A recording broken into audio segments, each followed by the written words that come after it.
Welcome, guys, back to the channel. I'm Majabusha, and today we're going to do our locker room picks, but it's going to be a Thanksgiving edition because we're only going to be talking about the 3 NFL games that are tomorrow night, or maybe today. Depends on when you're listening, but as I'm recording, it is Wednesday, 9 p.m. Eastern, so this will go up right after. So, first game of the day, Buffalo is -10 at Detroit. I have to take Detroit +10 here. They're a feisty team. Buffalo's not blowing people out. They have let a lot of people come back this year. I mean, the Jets come back from double-digit points, and the Jets won the game. They had trouble putting away Green Bay. They let somebody else come back recently. Off the top of my head, I'm just forgetting who it was. But this team isn't showing that they're going to necessarily run away with games, and are struggling closing out. They can't seem lately to put 4 great quarters together. So that's a little risky to take the -10 at Detroit. And I know they just played here Sunday, but Josh Allen is still banged up and hurt, so he's going to be playing. He threw for under 200 yards this past Sunday. We'll just have to see what he does this week. But we'll talk about a little bit of the numbers here. That's how you do it. Here we go. Alright, Buffalo is averaging 7.1 yards per pass attempt, which is what Detroit gives up on defense. Detroit's averaging 6.9, Buffalo's giving up 6.8. So there's no real advantages in a passing game on either side, so that's pretty even. Now let's look at the rushing game. This is where things get a little crazy here. Buffalo's averaging 5.9 yards per rush attempt, and Detroit's giving up 3.9. Detroit's only getting 3.8, but the Bills give up 4.7. And all of these are in the last 3 weeks. This isn't the whole entire NFL. I like to focus in on the numbers for the matchup. So we're looking right now as Buffalo giving up some chunk yardage in the running game, and Detroit's passing game has been great. The Detroit offensive line has been playing mostly well, but we'll see how they handle Buffalo's front seven. I think Buffalo wins this game. I just don't know they can cover a 10-point spread. The Giants +8.5, actually now +9 of what I'm looking at Dallas.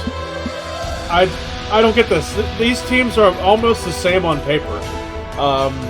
Again, it's kind of like the Buffalo-Detroit game, which I'll talk about. But the Giants are averaging nearly 8 yards per pass attempt. Dallas only gives up 6.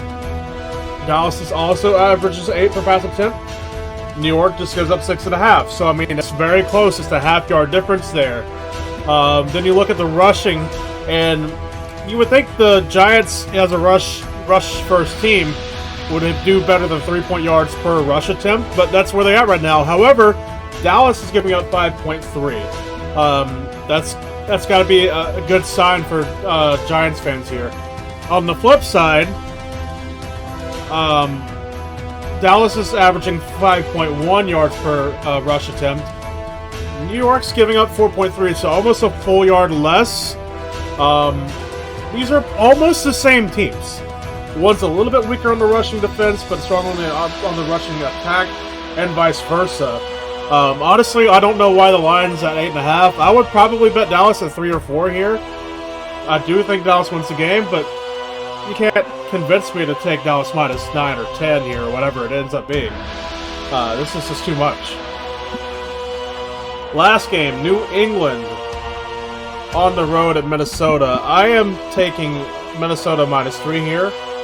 It's a little tricky, but I like the idea of a bounce-back game for this team that got embarrassed. Great teams that get embarrassed the week before usually bounce back and win the next week, and they usually cover the spread when they do that. So I like Minnesota here. They're averaging 6.4 yards per pass attempt. New England only gives up 4.6, but they haven't faced a combination, I don't think, like Jefferson and Thielen all year. Plus Rudolph. I don't know. I don't see New England stopping them there. Minnesota is giving up a lot of the yards in the pass game, 7.4 yards per pass attempt. So a little careful there on Minnesota. On the flip side, New England's a rush first team. They're only averaging 3.4 yards per carry, but Minnesota's giving up 4.8.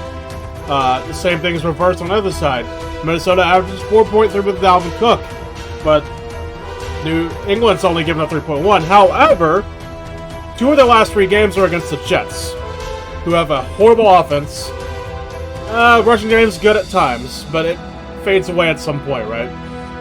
I just don't see how New England could keep up in a scoring match with Minnesota, and I think Minnesota would be motivated based on what happened to them last week.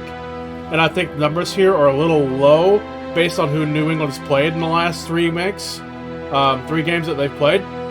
I'm taking Minnesota -3. And those are my Thanksgiving picks. So again, Detroit plus the 10, the Giants plus the 9, 9.5, whatever it is right now for you, and taking Minnesota -3. Thank you and have a great day.